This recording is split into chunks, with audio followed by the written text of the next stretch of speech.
In this video, I will show you how to attach the HitchHammer reflector accessory to your HitchHammer.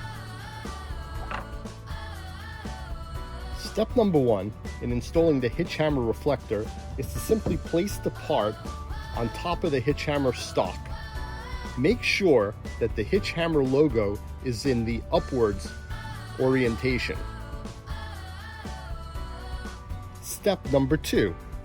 Flip the HitchHammer on its side like so.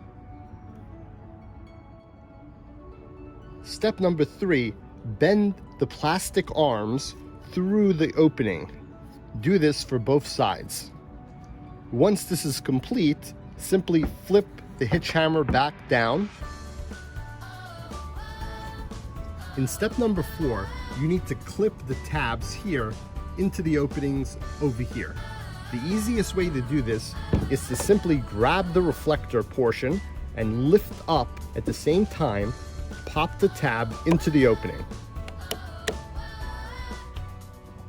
Step number 5, secure the part with the 2 provided zip ties.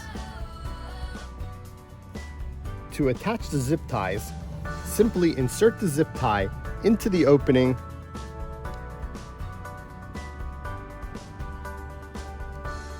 and pull into place. Do not over tighten. Leave about a ½ inch of space like so.